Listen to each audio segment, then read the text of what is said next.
வாழ்க வளமுடன். எல்லாருக்கும் வணக்கங்க. எல்லாரும் நலமாக இருக்கீங்களா நண்பர்களே? இந்த பதிவில் நம்ம பார்க்கக்கூடியது சிம்மராசி நண்பர்களுடைய வாழ்க்கையிலையும் வாழ்வாதாரத்திலையும் மே மாதம் 2ஆம் தேதி வரை இந்த பிரபஞ்சம் எந்த மாதிரியான மாற்றங்களை தரப்போகுதுன்றது பற்றி தானங்க முழுமையாக இந்த காணொலியில் நம்ம பார்க்க போகிறோம். மே மாதம் 2ஆம் தேதி வரை குரு பகவானால், சனி பகவானால், ராகுவும் கேதுவால், இந்த 4 கிரகங்களுடைய அமைப்பால் சிம்மராசி நண்பர்களுடைய வாழ்வாதாரத்தில் சாதகமான பலன்கள் வரப்போகுதா அல்லது பாதகமான பலன்களை வரப்போகுதா? சிம்மராசியில் வரக்கூடிய நட்சத்திரங்கள் உங்களுக்கு தெரிஞ்ச விஷயந்தான், நல்ல பரிச்சயம்தான். முதல் நட்சத்திரம் மகம் நட்சத்திரம். மகம் நட்சத்திரத்தில் தான் சுக்கிர பகவான் பிறந்தார். அப்போ மகம் நட்சத்திர நண்பர்கள் அதிகமாக வெள்ளை நிறத்தை பயன்படுத்துறது ரொம்ப ரொம்ப நல்லது. சார், சிம்ம ராசிக்கு சிகப்பு நிறம் தானே சார்? நம்ம ராசிக்கு கொடுக்கக்கூடிய முக்கியத்துவம் நம்மளுடைய நட்சத்திரத்துக்கு கொடுக்கறது இல்லைங்க. ஒரு ராசியில் பார்த்தீங்க அப்படின்னா 9 நட்சத்திரங்கள் இருக்குது. அப்போது ராசிக்கு கொடுக்கக்கூடிய முக்கியத்துவம் விட உங்களுடைய நட்சத்திரத்துக்கு முக்கியத்துவம் கொடுத்து பாருங்கள், ரொம்ப சிறப்பாக இருக்கும். அதுபோக மகம் நட்சத்திரத்துக்கு அடுத்து வரக்கூடிய பூரம் நட்சத்திரம். அந்த பூரம் நட்சத்திரத்தில் பிறந்த அதிதேவதை யாருன்னு பார்க்கும் பொழுது பார்வதி அம்மன். அப்போ பூரம் நட்சத்திரத்தில் பிறந்த நண்பர்கள் பார்வதி அம்மனை வழிபடுறது ரொம்ப சிறப்பு. வருடத்துக்கு ஒரு முறையாவது அல்லது 3 வருடத்துக்கு ஒரு முறையாவது மதுரை மீனாட்சி அம்மனை வழிபடுறது ரொம்ப ரொம்ப சிறப்பு. மதுரை மீனாட்சி அம்மன் கோயிலுக்கு போயிட்டு வர்றது. அதுபோக அதன் பிறகு சிம்மராசியில் வரக்கூடிய நட்சத்திரம் ஐயப்பன் பிறந்த நட்சத்திரமான உத்தரம் நட்சத்திரம், ஒரே ஒரு பாதம். அதுபோக சூரிய பகவானுடைய நட்சத்திரம் அந்த உத்தரம் நட்சத்திரம் தான். சிம்மராசியில் பிறந்த எல்லாருக்குமே சிகப்பு நிறம் ஆகிறதில்லை. ஆனால் உத்தரம் நட்சத்திரத்தில் பிறந்த நண்பர்களுக்கு சிகப்பு நிறம் மட்டும்தான் ஆகும். நீங்கள் வேணும்னாலும் சோதித்து பாருங்கள், பயன்படுத்தி பாருங்கள். சிகப்பு நிறம் ஒரு சட்டை போட்டுக்கிட்டோ அல்லது சிகப்பு நிறத்தை ஏதாவது ஒரு விஷயம் பண்ணாமா அது உங்களுக்கு சக்ஸஸாக இருக்கும், வெற்றி கொடுக்கும். சரி, சிம்மராசி நண்பர்களுக்கு இந்த தருணம் எப்படி இருக்கும்? சிம்மராசி நண்பர்களுக்கு பிப்ரவரி மாதம் 13ஆம் தேதியிலிருந்தே உங்களுக்கு யோகம் கொடுத்துரும். இப்போ நமக்கு பிப்ரவரி 3ஆம் தேதியிலிருந்து மே மாதம் 2ஆம் தேதி வரைக்கும் நமக்கு யோகம் இருக்கா, எப்படி கிரக அமைப்புகள் இருக்குன்னு நம்ம பார்க்க போகிறோம். கிட்டத்தட்ட ஒரு 89 நாள் 88 நாள் நமக்கு நேர காலங்கள் எப்படி இருக்க போகுதுன்னு நம்ம பார்க்க போகிறோம். பிப்ரவரி மாதம் 13ஆம் தேதியிலிருந்து கிட்டத்தட்ட நமக்கு ஏப்ரல் மாதம் ஒரு 15 தேதி வரை அருமையான யோகம் கொடுக்க போகுது. சிம்மராசியாதிபதி சூரிய பகவான் உங்களுடைய ராசிக்கு 7வது பாவகத்துக்கு போயிட்டு 7வது பாவகத்துக்கு அதிபதின்னு சொல்லக்கூடிய கிரகம் சனி பகவான் ராகின் நட்சத்திரமாக, ராகு பகவானுடைய நட்சத்திரத்தில் சதய நட்சத்திரம் 2வது பாதம் 312 டிகிரியில் இருக்கக்கூடியவர் உங்களுடைய ராசியை பார்த்துக்கிட்டு இருந்தார். நேரடியான பார்வை, 7வது பார்வையால். அப்போ ஒரு சில நண்பர்களுக்கு பொருளாதாரத்தில் பாதிப்பை ஏற்படுத்தும், மன வாழ்க்கையில் பாதிப்பை ஏற்படுத்தும். உங்களுடைய சூரிய பகவான் 7வது பாவகத்துக்கு அதிபதியோடு சேர்ந்து 7வது பாவகத்துக்கு அதிபதி சனி பகவான் அஸ்தம் ஆயிட்டு உங்கள் சூரிய பகவானோட சேர்ந்து, உங்கள் ராசியாதிபதி சூரிய பகவானோட சேர்ந்து, அப்போ உங்களுடைய ராசியை பார்க்கக்கூடிய தருணத்தில் அருமையான யோகங்களாக இருக்கும். நிறைய நண்பர்களுக்கு வெளிநாடு போகக்கூடிய யோகம், ஒரு சில நண்பர்களுக்கு சுய தொழில் செய்கிற யோகம். இது என்ன சார் ஆப்போசிட்டாக இருக்குது? வெளிநாடுன்றது அடுத்தவங்க கிட்ட வேலை செய்கிறதுக்காக போவாங்க, அதுக்கும் நேரம் இருக்குன்னு சொல்கிறீங்க. சுய தொழில் செய்கிறதுக்கான நேரம்னு சொல்கிறீங்க, அதுக்கும் சொல்கிறீங்க. அது உண்மையா இது உண்மையா அப்படின்னா எல்லாருமே வெளிநாடு போகணும்னு நினைக்கிறது இல்லையே. வெளிநாடு போகணும் அப்படின்னு ஆசைப்படுற நண்பர்களுக்கு, முயற்சி பண்ணுற நண்பர்களுக்கு இது சாதகமாக இருக்கும். இந்த நேரம் பிப்ரவரி 13 தேதியிலிருந்து, அதே பிப்ரவரி 19 தேதிக்கு பிறகு பார்த்தீங்கன்னா அரசாங்க உத்தியோகம் வேணும் அப்படின்னு நினைக்கிற நண்பர்களுக்கு இது அருமையான நேரமாக இருக்கும். பிப்ரவரி மாதம் 19ஆம் தேதியிலிருந்து பிப்ரவரி 13 தேதியிலிருந்து உங்களுக்கு மார்ச் மாதம் 15 தேதி வரை வெளிநாடு போகிறதுக்கான நேர காலங்கள், சுய தொழில் செய்கிறதுக்கு உண்டான நேர காலங்கள் இந்த சிம்மராசி நண்பர்களுக்கு இருக்குது. பயன்படுத்திக்கோங்க. இல்லை நான் அரசாங்க உத்தியோகத்துக்கு போகணுன்ற முயற்சி பண்ணிகிட்டு இருக்கிறேனுங்க, இராணுவத்துக்கு போகணுன்ற முயற்சி பண்ணிகிட்டு இருக்கிறேனுங்க, காவல்துறைக்கு போகணுன்ற முயற்சி பண்ணிகிட்டு இருக்கிறேனுங்க, காசாக இருந்தாலும் எனக்கு கவர்மெண்ட்டு காசாக இருக்கணும்னு நினைக்கிறேனுங்க அப்படின்னா பிப்ரவரி மாதம் 19ஆம் தேதியிலிருந்து நீங்கள் முயற்சிக்கலாம். உங்களுடைய ராசிக்கு, சிம்ம ராசிக்கு 11வது பாவகத்துக்கு அதிபதின்னு சொல்லக்கூடிய புதன் லாபத்துக்கு அதிபதி. அவர் தனத்துக்கு அதிபதி புதன் சூரிய பகவானோட சேர்ந்து புதன் ஆதித்ய யோகமாக உங்களுடைய ராசியை பார்க்கக்கூடிய தருணத்தில் சுபஸ்தானாதிபதின்னு சொல்லக்கூடிய கிரகம் செவ்வாய் உங்கள் ராசிக்கு 6வது பாவகத்தில் உச்ச நிலையில் இருந்து 8வது பார்வையாக உங்கள் ராசியை பார்க்கக்கூடிய தருணத்தில் உங்கள் ராசிக்கு 9வது பாவகன் சொல்லக்கூடிய செவ்வாவுடைய வீட்டில் இருக்கக்கூடிய குரு வக்கர நிவர்த்தி ஆன பிறகு உங்களுடைய ராசியை 5வது பாவகம் 5வது பார்வையாக பார்க்கக்கூடிய தருணம். கிட்டத்தட்ட 5 கிரகங்களுடைய பார்வை வாங்குறீங்க பிப்ரவரி 19 தேதிக்கு மேலே.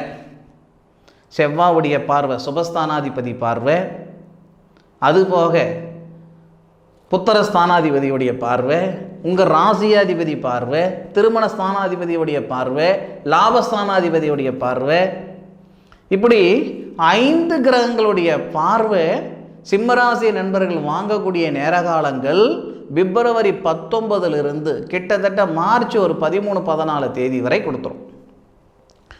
இது எந்தெந்த வகையில் நல்லது செய்யும் அப்படின்னா திருமண தடைகள் விலகிறது, தீராத திருமண தடைகள் விலகிறது. ஏன்னா திருமண ஸ்தானாதிபதி நமக்கு ராகுடைய நட்சத்திரத்தில் இருந்த வரைக்கும் பாதகமாக இருந்தாலும் சூரிய பகவானோட சேர்ந்து அஸ்தமனம் ஆயிடுவாரே. அப்போது பிப்ரவரி 21, 22, 23 இந்த தேதியெல்லாம் சூப்பராக இருக்கும். இந்த திருமணத்தில் இருக்கிற தடைகள் நீங்கிறதுக்கு வருஷ கணக்காக வரன்னு பார்த்துக்கிட்டு இருக்கிறேனுங்க. யார் யார் எங்கெங்கே சொல்கிறாங்களோ எல்லா இடத்துக்கும் போயிட்டுருக்கிறேனுங்க பரிகாரம் பண்ணுறதுக்கு. கோவில் குளம்னு ஒன்று விடலைங்க, ஊரில் ஒரு சோசியக்காரரை விடலைங்க, எல்லாத்தையும் பார்த்தாச்சுங்க.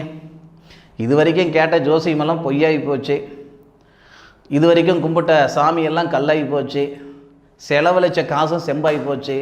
எனக்கு கல்யாணம் நடக்குமா நடக்காதா, ஏன் ஜாதகம் சம்சாரி ஜாதகமா இல்லை சன்னியாசி ஜாதகமானு எனக்கு தெரியலையே அப்படின்னு புலம்பிட்டு இருக்கிற நண்பர்கள், கஷ்டப்பட்டு இருக்கிற நண்பர்கள், மன அழுத்தத்தில் இருக்கிற நண்பர்களுக்கு இந்த தருணத்தில் திருமண தடைகள் நீங்கிடும். அப்போ திருமண பிராப்தம் ஏற்படுத்தும். சத்தியமாக இந்த மாதிரி ஒரு பிராப்தம், இந்த மாதிரி ஒரு நேர காலங்கள் மறுபடியும் வரணும்னா 30 வருஷம் வெயிட் பண்ணணும். 30 வருஷம் கழித்து யார் இருக்கிறா யார் இல்லைன்னு தெரியாது யாருக்கும். அப்போது வரக்கூடிய தருணத்தை சரியான முறையில் பயன்படுத்திக்கிடணும். இல்லை பிப்ரவரி 19ஆம் தேதியிலிருந்து உங்களுக்கு கிட்டத்தட்ட ஒரு மார்ச் மாதம் 13-14 தேதி வரைக்கும் அருமையான நேரம், தயவு செய்து பயன்படுத்திக்கோங்க. இது திருமண தடைகள் நீங்கிறதுக்கு மட்டும் கிடையாது, திருமணமாகி பிரிஞ்சு போன நண்பர்களுக்கும் இது சாதகமான நேரம், மறுமணத்துக்கு முயற்சி பண்ணிகிட்டு இருக்கிற நண்பர்களுக்கும் இது அருமையான நேரம். எவ்வளோ அழகாக இந்த பிரபஞ்சம் ஒவ்வொரு விஷயத்துக்கும் ஒவ்வொரு தருணம் கொடுக்குது பாருங்கள். முதல்ல வெளிநாடு போகிறதுக்கான நேர காலங்கள் தருது, அது வேணும்னு நினைக்கிற நண்பர்கள் முயற்சி பண்ணலாம்.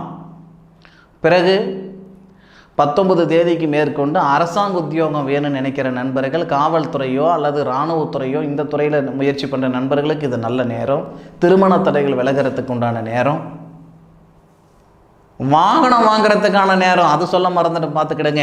உங்களுக்கு பிப்ரவரி 5 உங்களுக்கு வாகன யோகம் வந்துடுது. பிப்ரவரி 5 கிட்டத்தட்ட பார்த்திங்கன்னா நமக்கு மார்ச் மாதம் ஒரு 20 தேதி வரைக்கும் நமக்கு வாகன யோகம் இருக்குது. இந்த மாதிரி இந்த சிம்மராசி நண்பர்களுக்கு அருமையான ஒரு தருணமாக, அருமையான ஒரு நேரமாக இந்த பிரபஞ்சம் மே மாதம் 2ஆம் தேதி வரைக்கும் கொடுக்க போகுது. சார் நீங்கள் சொல்கிறதெல்லாம் அப்படியே நடந்துருமா? அப்படியே நடக்கணும்னு விதி இருந்தால் மாறவா போகுது? ஒருத்தருடைய ஜாதகம் கணிச்சு கணக்கு போட்டு சொல்கிறது வேறு, எதுவுமே தெரியாமல் பொது பலன் வச்சு நம்ம பேசுகிறது வேறு. இப்போ நான் சிம்மராசிக்கு உண்டான பலன் தான் நான் சொல்கிறேனே தவிர சிம்மராசியில் பிறந்த உங்களுடைய கிரகம் பார்த்து நான் பார்க்கல, பலன் சொல்லலை. 10 வாரத்தில் 2 வார்த்தையாக அதை நடக்காமல் போயிடுமா? ஏன்னா உங்களுக்கு ஆதாரபூர்வமாக தான் எல்லாம் சொல்கிறேனுங்க. வாகனம் வாங்குறதுக்கு என்ன சார் ஆதாரம் நீங்கள் கேட்கலாம். 4வது பாவகத்துக்கு அதிபதின்னு சொல்லக்கூடிய கிரகம்தான் வாகன ஸ்தானாதிபதி. அவர் உச்சத்திலிருந்து உங்கள் ராசியை பார்க்குறார். அது உங்கள் ராசியாதிபதி நட்சத்திரத்திலிருந்தே பார்க்குறார். உங்கள் ராசியாதிபதி நட்சத்திரம்ன்றது யார்? சூரியனுடைய நட்சத்திரத்தில் செவ்வாய் இருப்பார். அப்போ சூரியனுடைய பார்வையும் உங்கள் ராசி மேலே படும், செவ்வாவுடைய பார்வையும் உங்கள் ராசி மேலே படும். வாகனத்துக்கு அதிபதி சூரியன். வாகன ஸ்தானாதிபதி அப்படின்னு சொல்லக்கூடிய கிரகம் யார்? செவ்வாய். இரும்பு காரகன் அப்படின்னு சொல்லக்கூடிய கிரகம் யார்? சனி. ஏங்க சனியும் பார்க்குறாரு, சூரியன் பார்க்குறாரு, செவ்வாய் பார்க்குறாரு, இதை விட வேற என்ன ஆதாரம் வேணும் வாகனம் வாங்குறதுக்கு? புதனும் சூரியனும் சேருவதால் அரசாங்க உத்தியோகம். அப்போ அரசாங்க உத்தியோகம்னா புதன் சூரியன் சேர்ந்து கோட்சார ரீதியாக நம்மளை பார்க்கணும். இந்த பார்க்குறாரே. இந்த நேரத்தில் குருவுடைய பார்வைப்படுது இல்லைங்களா? குரு பகவான் யார்? குரு பார்வைப்பட்டால் கோடி புண்ணியம். அப்போ குரு பகவான் பார்க்குறாரு. அப்போது ஒவ்வொரு தருணத்துலையும் ஒவ்வொரு கிரக அமைப்புகள் இந்த பிரபஞ்சம் நமக்கு கொடுத்துக்கிட்டு தாங்க இருக்குது. ஒன்று நம்ம ஜாதகத்தை அப்பப்போ பார்க்கணும், இல்லையா இந்த மாதிரி ஒரு ராசி பலனாவது நம்ம அப்பப்போ பார்க்கும் பொழுது, ஓ இந்த நேரத்துலேருந்து இந்த நேரம் வரைக்கும் நமக்கு நல்ல நேரமா, அப்போ நம்ம முயற்சி பண்ணலாம். முயற்சி பண்ணி பார்த்தா தானே நமக்கு அது செட் ஆச்சா செட் ஆகலையா, வந்ததா வரலையா, நடந்ததா நடக்கலையான்னு பார்க்க முடியும். எல்லா நாளும் மாதிரி இந்த நாளை நம்ம ஓட்டிட்டோம்னா அதுக்கப்புறம் பிரயோஜனம் இல்லையே. இந்த தருணத்தை முயற்சி பண்ணி பாருங்கள், செயல்படுத்தி பாருங்கள், நிச்சயம் உங்களுக்கு நல்லது நடக்கும்.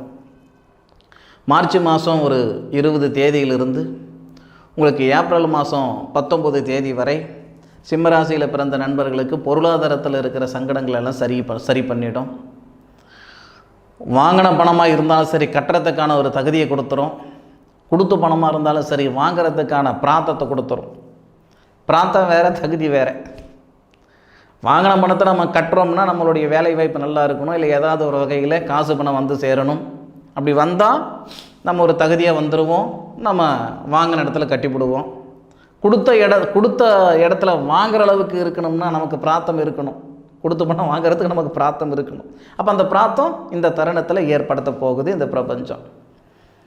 இது எந்த நேரம் சார் அப்படின்னா, நமக்கு மார்ச் மாதம் ஒரு 20லிருந்து ஏப்ரல் மாதம் ஒரு 19 தேதி வரை இதுக்கான ஒரு நேர காலங்களாக இருக்கும். அதுபோக ஒரு சில நண்பர்களுக்கு இந்த கேது பகவான் 2ல் இருக்கிறதுனாலையும் ராகு வந்து 8ல் இருக்கிறதுனாலையும் உடல் உபாதைகள் நிறைய கொடுத்துக்கிட்டு இருக்கும். உடல் ஸ்தானத்தில் கேது இருக்கிறார் இல்லையா, செவ்வாவுடைய சாரம் வாங்கி முதுகு வலியிலிருந்து, மூட்டு வலியிலிருந்து, தலைவலியிலிருந்து, நரம்பு சம்மந்தப்பட்ட தொந்தரவு, எலும்பு சம்மந்தப்பட்ட தொந்தரவு ஒரு புறம் இருக்குதுன்னா நரம்பு சம்மந்தப்பட்ட தொந்தரவுகளும் நிறைய கொடுத்துக்கிட்டு இருக்கும். அப்பேற்பட்ட உடல் ரீதியாக கஷ்டப்பட்டு இருக்கிற சிம்மராசி நண்பர்களுக்கு வர மார்ச் மாதம் 20ஆம் தேதியிலிருந்து ஏப்ரல் மாதம் 19ஆம் தேதிக்குள்ளார உடல் உபாதைகள் சரியாகிறதுக்கான நேர காலங்கள். இதில் எந்த மாற்று கருத்தும் இல்லை. இது வரைக்கும் நான் போகாத மருத்துவமனை இல்லை, பார்க்காத வைத்தியம் இல்லை. இது வரைக்கும் என்னுடைய உடம்புல இருக்கிற தொந்தரவு சரியாகலை. ஏதோ நீங்கள் சொல்கிறீங்க அந்த நாளில் சரியாயிடுமா சார்?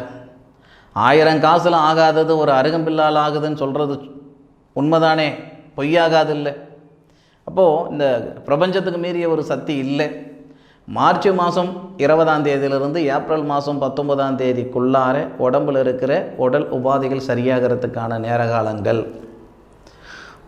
ஏப்ரல் மாதம் 19லிருந்து மே மாதம் அந்த 2ஆம் தேதி வரை படித்த படிப்புக்குண்டான வேலை வாய்ப்புகள் கொடுக்கறது, ஒரு மண்மனை வாங்கிறதுக்கான பிராத்தம் கொடுக்கறது, புத்திர செல்வம் பெறுகிறது. இந்த மாதிரியான நேர காலங்கள். ஃபஸ்ட்டு படித்த படிப்புக்குண்டான வேலை வாய்ப்பு உறுதியாக கொடுக்கும். அதில் எந்த விதமான மாற்று கருத்தும் இல்லை. கல்வியில் தடை இருக்குதா, அந்த கல்வியில் இருக்கிற தடை சரியாகும். வாங்காத பணத்துக்கு வட்டி கட்டிகிட்டு இருக்கிறேன், செய்யாத தப்புக்கு தண்டனை அனுபவிச்சுக்கிட்டு இருக்கிறேனுங்கன்னா அந்த மாதிரி சங்கடங்கள் சரியாகும். ஒரு நிம்மதி சந்தோஷம் ஏற்படுத்துறதுக்கான நேர காலங்கள் ஏப்ரல் மாதம் 19ஆம் தேதியிலிருந்து மே மாதம் 2ஆம் தேதி வரை. இந்த தருணத்தில் நிறைய நண்பர்களுக்கு புத்திர வளர்ச்சி ஏற்படுத்தும். நிறைய நண்பர்களுக்கு 100% ஆதாரப்பூர்வமாக சொல்கிறேன். அதுபோக ஏன்னா புத்திரஸ்தானாதிபதின்னு சொல்லக்கூடிய கிரகம் குரு நம்மளுடைய ராசியை பார்க்கக்கூடிய தருணம், பார்க்கக்கூடிய கடைசி தருணம். ஏன்னா மே மாதம் 2க்கு மேற்கொண்டு பார்த்திங்கன்னா 9வது பாவகத்தில் இருக்கக்கூடிய புத்திரஸ்தானாதிபதி, புத்திர காரகன் சொல்லக்கூடிய குரு நம்ம ராசிக்கு 10வது பாவத்துக்கு போயிடுவார், தொழில் ஸ்தானத்துக்கு போயிடுவார். அப்போ அதுக்குள்ளார நமக்கு ஒரு நல்லது செய்துட்டு போயிடுவார். ஆக சிம்மராசி நண்பர்களுடைய வாழ்க்கையிலையும் சரி, வாழ்வாதாரத்திலையும் சரி, உடல் உபாதைகள் இருந்து விடுபடுறதுக்கும் சரி, இது சிறந்த ஒரு தருணம். வர்ற மே மாதம் 2ஆம் தேதி வரை. நிறைய முறை நான் சொல்லிகிட்டு இருக்கிற வார்த்தை தானுங்க, எல்லாருக்கும் எல்லா விதமான வளர்ச்சியும் இந்த பிரபஞ்சம் கொடுத்தாலும் நம்மளுடைய ஜாதகத்தில் சாதகமான கிரக அமைப்புகள் இருந்தால் மட்டுமே அந்த வளர்ச்சியும் சரி, அந்த வாய்ப்புகளையும் சரி நம்மளை பயன்படுத்திக்கிட முடியும். தயவு செய்து உங்களுடைய சுய ஜாதகத்தை பாருங்கள். இன்றைக்கி என்ன திசை நடக்குது, என்ன புத்தி நடக்குது, சாதகமான நேர காலங்களா, பாதகமான நேர காலங்களா, எந்த நேரத்தில் எந்த செயல் செய்யலாம், இல்லை நாம் செயல் செய்யறதுக்கான நேர காலங்கள் ஜாதகத்தில் இருக்கா அப்படின்றது பார்த்துட்டு இந்த செயல் செய்யுங்க. என்னுடைய காணொலியை முழுமையாக பார்த்ததுக்கு மனசிலிருந்து மனமார்ந்த நன்றிகளை சொல்லிக்கிட்டு, மீண்டும் அடுத்த ஒரு அற்புதமான தருணத்தில் உங்கள் அனைவரையும் சந்திக்கும் வரை உங்களிடமிருந்து விடைபெறுவது உங்கள் வீட்டு ஜோதிட நண்பனான மா காளிதாஸ் மணிகண்டன். திருச்சிற்றம்பலம். வாழ்க வையகம், வாழ்க வளமுடன்.